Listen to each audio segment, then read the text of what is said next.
Baik, kita lanjutkan di pertemuan berikutnya, yakni tentang prototyping ya.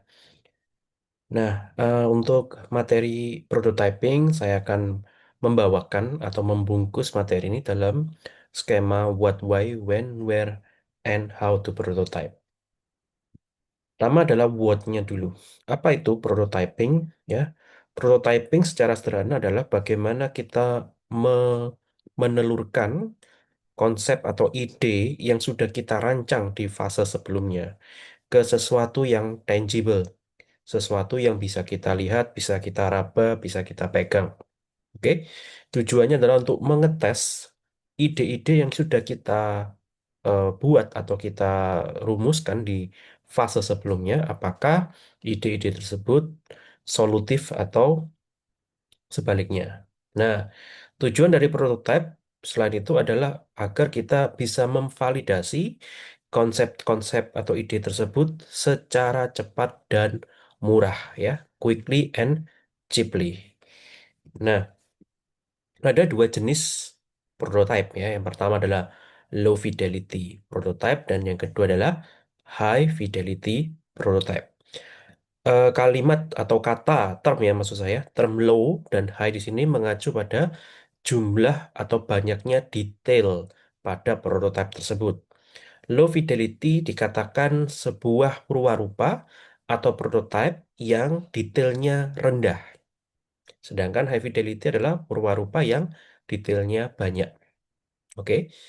Nah, low fidelity lebih cepat dibuat, lebih murah dan lebih mudah dibuat karena sekali lagi kita berfokus pada fungsi atau ide utamanya yang akan kita telurkan di dalam prototipe tersebut. Jadi tujuannya low fidelity adalah agar dengan cepat kita bisa melihat apakah ide-ide yang kita buat ini solutif atau tidak. Biasanya low fidelity dipakai untuk self brainstorming atau hanya untuk diskusi di internal tim. Low fidelity prototype tidak mencerminkan hasil produk final. Oke, saya ambil gambar contoh ya. Sebagai contoh, misalkan kita membuat mainan wooden block gitu ya, mainan yang terbuat dari kayu dan low fidelity prototype mungkin kita buat dulu dalam bentuk em, playdohnya dalam bentuk kertas mungkin ya. Jadi material yang dipakai tidak menggunakan material hasil final produknya. Demikian juga ketika kita mengembangkan website atau aplikasi, mungkin website yang akan hasil akhirnya adalah website yang berwarna-warni, penuh gambar, foto, logo perusahaan dan seterusnya. Nah, yang dimaksud dengan low fidelity mungkin kita hanya membuat website yang hitam putih, hanya kerangkanya saja. Yang penting mungkin layout-layoutnya yang akan kita ujikan, ya, interaksinya yang akan kita ujikan. Jadi low fidelity memang dibuat rendah jumlah detailnya karena tujuannya adalah supaya kita dengan cepat ngetes ide kita. Kalau high fidelity adalah purwarupa atau prototipe yang mendekati produk final. Jadi terlihat dan behaviornya atau interaksinya itu menyerupai dengan produk final. Biasanya kita menggunakan, membuat maksud saya, high fidelity prototype untuk ditujukan kepada klien atau didiskusikan, ditestingkan kepada target market atau real user. Kemudian, biasanya pada saat kita mengembangkan low fidelity prototype, biasanya kita juga dapat membuat storyboard. Ya, storyboard itu kayak panel-panel komik seperti yang Bapak Ibu lihat di sini, yang seperti menjelaskan user journey map, di mana ada kendala permasalahan dihadapi, kemudian solusi atau produk yang kita buat ini bisa ditunjukkan dapat menyelesaikan masalah tersebut dengan tujuan eh, pemakai produk kita itu masalahnya bisa terselesaikan dan emosi happiness-nya bisa terlihat setelah menggunakan produk. Sekali lagi storyboard ini menyamakan persepsi, memberikan gambaran eh, bagaimana produk kita digunakan di real world real use case. Kemudian jenis prototype itu ada banyak ya. Ada paper prototyping yang paling cepat, paling murah dan gampang dilakukan ya. Jadi paper prototyping modalnya cuman kertas ya dan bolpen di mana kita menggambar ya, menelurkan ide interaksi tampilan ke dalam kertas tersebut dan kita brainstorming bersama dengan tim untuk melihat secara bersama apa ide yang sedang kita yang konsep yang atau ide yang sedang kita wujudkan dalam paper prototyping. Eh, Selain itu ada beberapa aplikasi ya, aplikasi yang dimana kita bisa membuat paper prototype secara digital ya dengan gambar dan nuansa yang mirip sekali seperti handwriting ya, seperti tulisan tangan. Nah, ini adalah contoh cepat membuat prototype low fidelity dengan metode paper prototyping.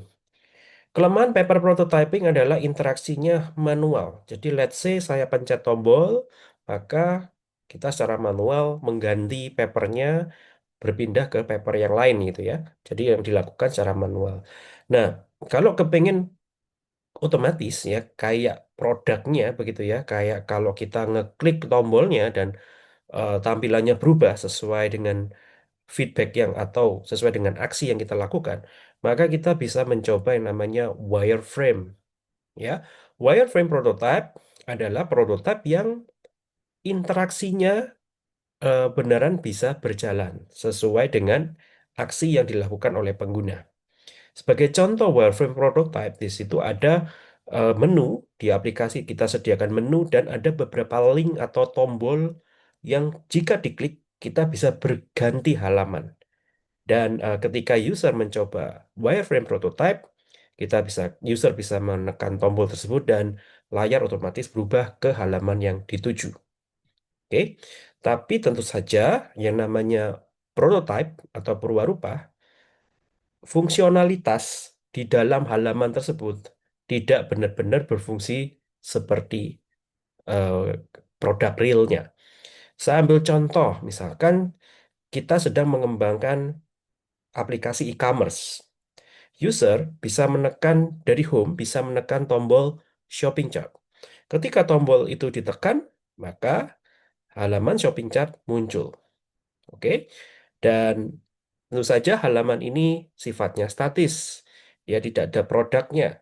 Ketika kita nambahkan produk di sini dan ketika kita ganti kuantitinya, tentu fidelity prototype mungkin tidak bisa menampilkan total harganya dengan benar ya, dengan detail. Karena tujuan dari low fidelity adalah menjelaskan kepada pengguna bahwa ada interaksi ya di halaman ini dan halaman ini goalnya atau tujuannya seperti bagaimana. Oke, jadi sekali lagi wireframe hanya sebatas kita melingkan, membuat koneksi antar halaman-halaman, tidak benar-benar membuat suatu halaman berfungsi seperti real produknya. Kem- em, Pada zaman dulu ya, tahun 80-an, di mana software prototyping tidak secanggih sekarang, mereka menggunakan teknik namanya Wizard of Oz. Ya, apa itu Wizard of Oz? Jadi ada user atau em, pihak yang dites gitu ya, tester menggunakan produk dalam bentuk wujud digital ya, produk menggunakan komputer yang terhubung komputer tersebut terhubung ke komputernya si wizard atau si observer.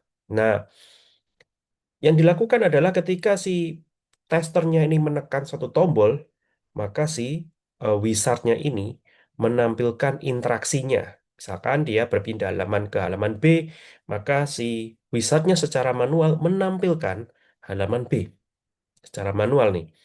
Jika usernya tekan tombol C, maka si wizardnya menampilkan halaman C. Jadi interaksinya manual. Ya, Wizard of Oz biasanya dipakai untuk aplikasi-aplikasi yang misalkan menggunakan natural language yang tidak memungkinkan dibuat dulu software natural language-nya pada fase low fidelity prototype. Nah, setelah Anda mendengar, melihat seperti bagaimana low fidelity prototype, maka kita bisa melihat kelebihan dan kekurangan. Kelebihan dari low fidelity tentu saja adalah cepat dan murah. Kita bisa buat dalam bentuk kertas dan pulpen, tidak perlu diwarnai, tidak perlu estetik gitu ya.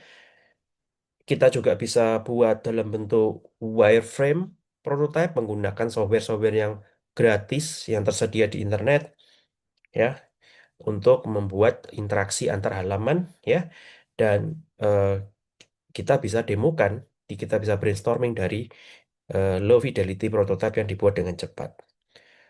Dengan ini kita bisa tahu bahwa low fidelity prototype mengundang keuntungan kolaboratif. Artinya, secara bersama-sama dengan orang lain kita bisa melihat eh, dan meraba, menyentuh produk atau prototipe yang sudah dibuat. Dan kita bisa memberikan masukan. Dan sekaligus pro-nya adalah kita bisa mengklarifikasi satu sama lain jika ide prototipe yang dibuat tidak sesuai dengan ide yang dirumuskan sebelumnya. Ya, di situ ada adjustment-adjustment yang bisa ditambahkan, diubah karena ini bentuknya low, cepat, mudah, murah. Setiap perubahan kecil atau besar tidak menjadi masalah. Oke. Nah, di sini ada cons-nya. Uncertainty during test ya. Kenapa? Karena pada saat kita mengetes low fidelity prototype kepada user, user tidak sedang melihat produk finalnya. Nah, ini perlu ditekankan. User sedang melihat produk eh, versi draftnya, versi-versi awal. Bahkan bukan versi beta ya, tapi versi draft, versi rancangan. Dan di sini user harus membayangkan, membayangkan sendiri bagaimana hasil akhirnya. Jadi akan selalu akan ada banyak hal-hal yang dipikirkan oleh user, yang dibayangkan oleh user, sehingga ini bisa mempengaruhi hasil akhir.